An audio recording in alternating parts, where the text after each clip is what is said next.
देखिए, कांग्रेस की पहली सूची आई है जिसमें 5-4 हम लोगों को टिकट दी गई है। मुख्यमंत्री जी को, सीपी जोशी जी को, मुझे, हरीश चौधरी जी को, और बाकी युवा हमारे जो विधायक हैं या प्रत्याशी हैं उनको टिकट दी गई है। 9 महिलाओं को टिकट दी गई है। सबको साथ लेकर के और बहुत ही अच्छी सूची आई है। लोगों ने 5 साल में लोगों के बीच में काम किया, जिन लोगों ने, उनको पहली सूची में डाला गया है। अभी और सूचियां आनी बाकी हैं।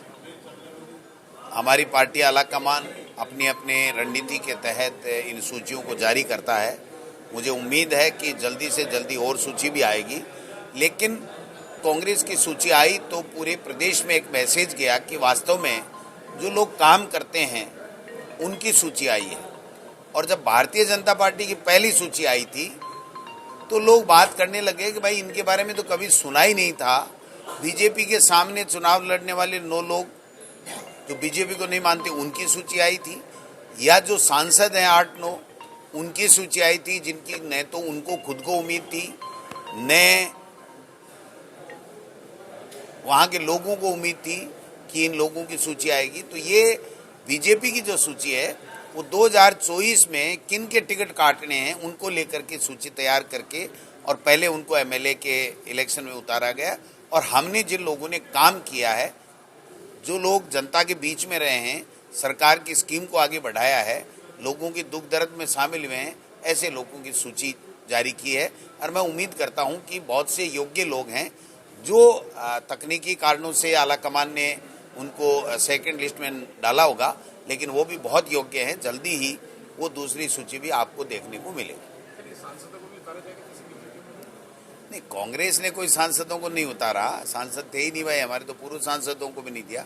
ये भारतीय जनता पार्टी ने सांसद जो है उनको उतारा तो इसलिए उतारा कि उनकी एंटीकम्बेंसी होगी। 10 साल में उन्होंने फील्ड में काम नहीं किया, और काम नहीं किया तो आप समझ सकते हैं कि उनकी टिकट आगे कटने वाली थी।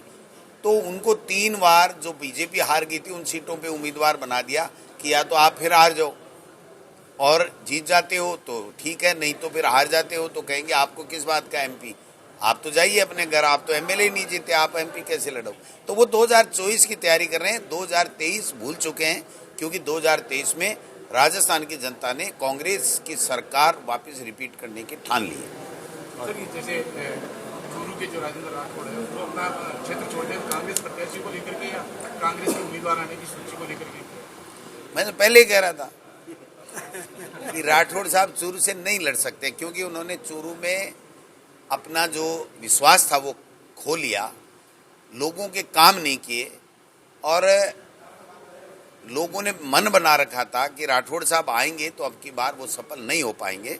वहाँ से लोग कांग्रेस को जिताना चाहते हैं, कांग्रेस की सरकार ने जो अच्छा काम किया उसके ऊपर मोहर लगाना चाहते हैं। तो उनको लग गया कि एक चांस ले लेते हैं दायां बायां शिफ्ट होकर के। लेकिन वहाँ जहाँ गए हैं वहाँ भी वहाँ के लोगों ने पहले देखा है कि एक बार वो आए थे, उम्मीद जगी थी, काम किया नहीं, और फिर दोबारा वापस शिफ्ट हो गए। अब उनको कैसे विश्वास होगा कि राजेंद्र जी राठौड़ दोबारा चुनाव जीत करके 5 साल काम करेंगे और फिर यहाँ से चुनाव लड़ेंगे। तो मैं समझता हूँ कि ये सब मैं जो कह रहा था वही हुआ है, क्योंकि अब की बार भारतीय जनता पार्टी के बहुत से दिग्गज चुनाव नहीं जीत पा रहे हैं, क्योंकि हमारी कांग्रेस की सरकार ने काम अच्छा किया है और वो प्रतिपक्ष की भूमिका निभा नहीं पाए हैं। इसलिए कई शिफ्ट होंगे, कई कटेंगे, कई कुछ होगा, कई कुछ होगा, लेकिन अंततः कांग्रेस ही चुनाव जीतेगी, क्योंकि कांग्रेस की सरकार ने अच्छा काम किया। और राहुल गांधी जी ने जो 4000 किलोमीटर यात्रा की है उसके बाद में देश में, पूरे देश में कांग्रेसमय वातावरण बना है।